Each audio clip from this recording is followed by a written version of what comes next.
The United Nations means peace. We all understand peace by the United Nations.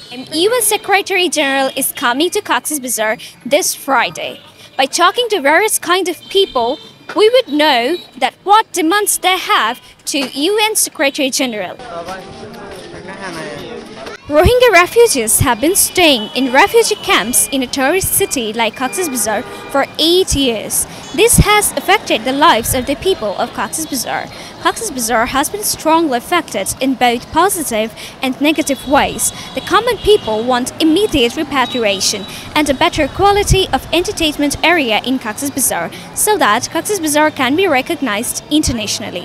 তাদেরকে অনতিবিলম্বে কোনো শর্ত ছাড়া কোনো আর্গুমেন্ট ছাড়া তাদের নিজ দেশ মিয়ানমারে যাতে ফেরত নিয়ে যাওয়ার ক্ষেত্রে জাতিসংঘের মহাসচিব যাতে ভূমিকা রাখে। কক্সবাজারবাসীর তো সবচেয়ে গুরুত্বপূর্ণ দাবি হচ্ছে যে রোহিঙ্গা রিপ্যাট্রিয়েশন। কক্সবাজারের একমাত্র হসপিটাল যেখানে রয়েছে ICU, HDU, CCU, NICU, PICU, সংকটাপন্ন নবজাতকের জন্য স্ক্যানো, ক্যান্সারের কেমোথেরাপি সহ চিকিৎসা সেবার সমৃদ্ধ আয়োজন। রয়েছে 24 ঘন্টার জরুরি বিভাগ। দেশসেরা বিশেষজ্ঞ চিকিৎসকের সমন্বয়ে সর্বাধুনিক চিকিৎসা সেবায় আপনার পাশে ইউনিয়ন হসপিটাল।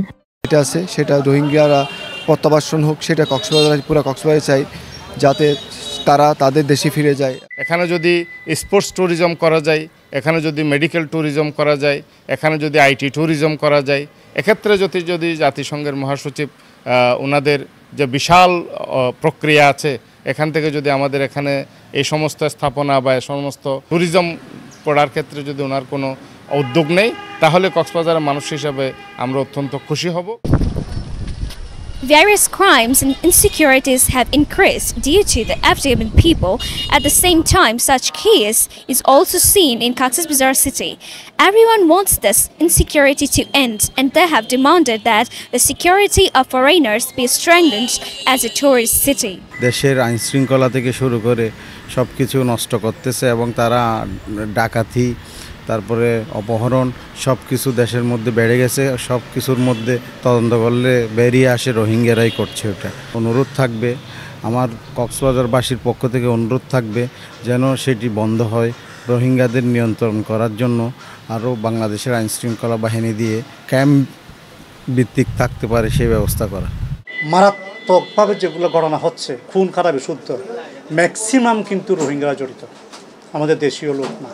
কক্সবাজার জেলার মধ্যে উকিয়া টাইমরা মানুষ, সাধারণ মানুষ চরম নিরাপত্তাহীনতায় আছে বলে আমরা মনে করি। তাই সরকারের কাছেও আমাদের আবেদন থাকবে, ওনারা যেভাবে স্টেপ নিচ্ছেন কক্সবাজার জেলাকে রোহিঙ্গাদের কারণে ঝুঁকিপূর্ণ ইনসিকিউরিটি এলাকা ঘোষণা করে অক্ষেত্রে আইন শৃঙ্খলাকে নিরাপত্তা চাদরে টাকার জন্য আমাদের প্রত্যাশা থাকবে। আমাদের সবচেয়ে বড় যেটা সমস্যা সেটা হচ্ছে যে আমাদের পরিকল্পনার অভাব। আমরা ফরেনারদেরকে কোন জায়গায় দিব, আমরা কোন জায়গায় থাকবো, অন্তত ফরেনারদের জন্য একটা নির্দিষ্ট জোন তৈরি করা দরকার। যেই জোনের মধ্যে তারা তাদের মতো করে চলাফেরা করবে এবং তাদের জন্য একটা নির্দিষ্ট মোটেল জোনও একটা রাখা দরকার। তারা তাদের স্টাইলে, তারা তাদের কালচারে সেখানে রাত্রি যাপন বা তারা সেখানে সময় যাপন করবে। দেখা যাবে যে পর্যটন শিল্প এমনিতে ডেভেলপ করছে। পাশাপাশি আপনার ফার্স্ট যেটা সেটা হচ্ছে সেফটি ফার্স্ট, নিরাপত্তা দিতে হবে।